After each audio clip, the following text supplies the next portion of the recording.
Selamat petang, salam sejahtera. Satu hari sebelum Datuk Seri Anwar Ibrahim melalui undi percaya di Parlimen, yaitu pada hari esok, pada hari Isnin esok, hari ini tiba-tiba pula ada ura-ura kata MOU perjanjian yang telah dibuat antara Datuk Seri Anwar Ibrahim dengan pemimpin-pemimpin daripada parti komponen Kerajaan Perpaduan, pimpinan Datuk Seri Anwar Ibrahim, dikatakan batal pula. Apa cerita bosku? Saya pun terkejut dengan pendedahan itu, dan untuk mengikuti terus ulasan ini, mohon kiranya Anda tekan dulu butang subscribe untuk mendapatkan isu-isu terkini, ulasan-ulasan terkini, penafian-penafian terkini daripada channel ini untuk Anda semua. Baiklah.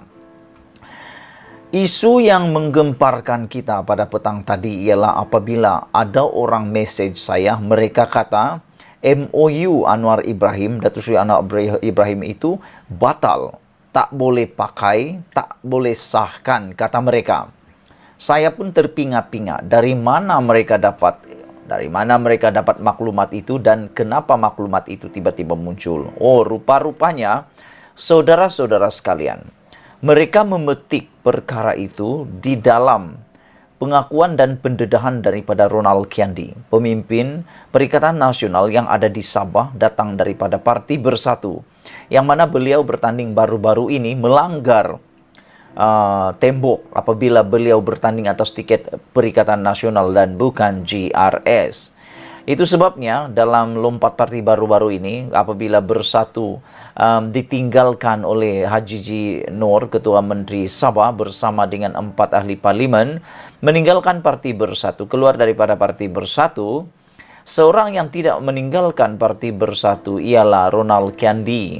Saudara-saudara, menurut Ronald Kiandi, perjanjian ataupun MOU antara parti-parti komponen yang ada dalam kerajaan GRS, dalam kerajaan perpaduan pimpinan Datuk Seri Anwar Ibrahim, menurut Ronald Kiandi adalah tidak sah. Perjanjian atau MOU tersebut menurut Ronald Kiandi tidak sah, batal, dan tak boleh pakai. Apa cerita? Kenapa dia tidak puas hati? Apa sebab dia katakan tak sah pula? Bukan dia terlibat pun dalam tanda tangan tersebut. Okey, tak apa, relax bro. Relax, tarik nafas dulu. Rupa-rupanya Ronald Kiandi mengatakan MOU tersebut batal dan tidak sah kerana menurut Ronald Kiandi, pengerusi GRS yang menandatangani perjanjian tersebut, iaitu Datuk Seri Haji G. Noor, Ketua Menteri Sabah yang juga pengerusi GRS, menurut Ronald Kiandi, Haji G telah hilang keabsahan sebagai pengerusi GRS. Itu sebabnya, kata Ronald Kiandi, MOU tersebut tidak sah kerana pengerusinya, iaitu Haji G. Noor, bukan lagi pengerusi, kata beliau.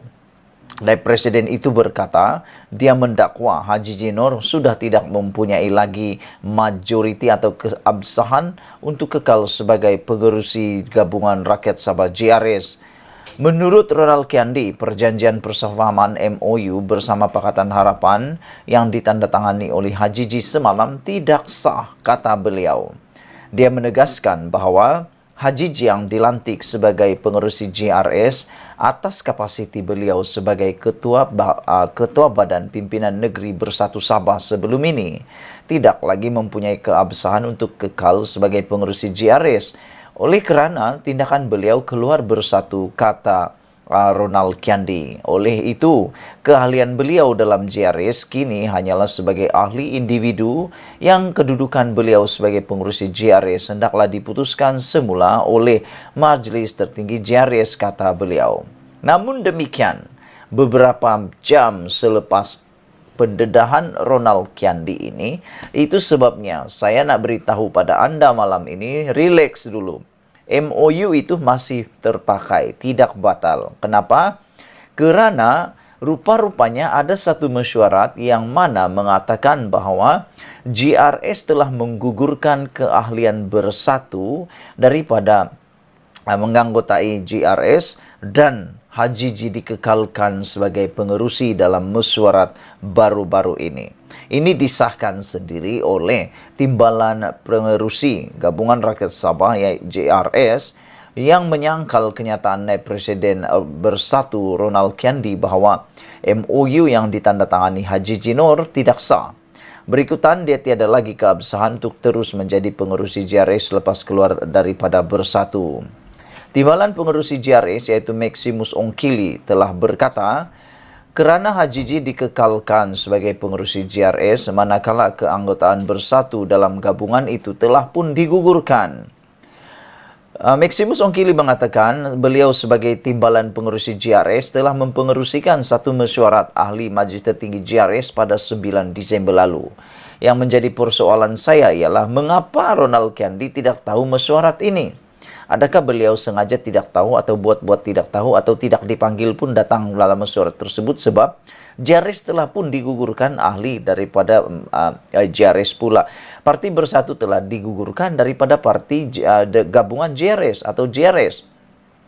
Mesyuarat itu telah mengekalkan. Mesyuarat pada 9 Disember lepas menurut Maximus Ongkili telah mengekalkan Haji Ji sebagai pengurusi JRS dan menggugurkan keanggotaan Bersatu sebagai ahli badan gabungan dalam JRS.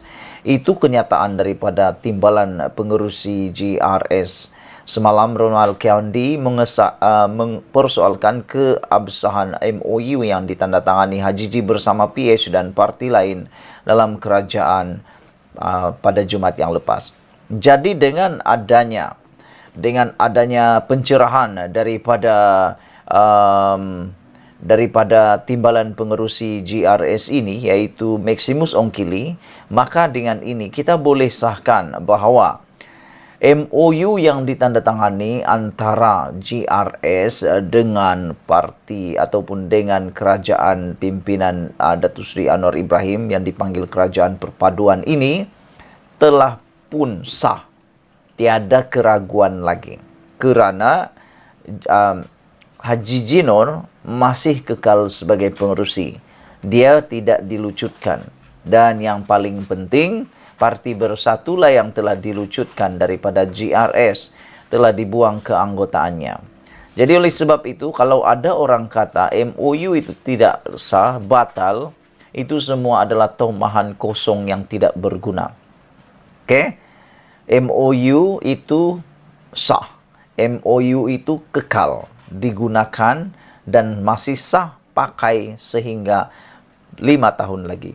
Dan esok, saya optimis, saya yakin Datuk Seri Anwar Ibrahim akan memenangi undian percaya 2/3 di Parlimen. Dan waktu itulah kita harapkan tidak ada lagi gong yang berbunyi, menyala, moroyan dan sebagainya. Sekian dulu untuk kali ini. Jangan lupa kamu tinggalkan komen Anda, tekan butang subscribe untuk mendapatkan isu-isu terkini daripada channel saya ini. Malaysia kita punya, kita jaga sama-sama. Cintai Malaysiaku. Bye-bye.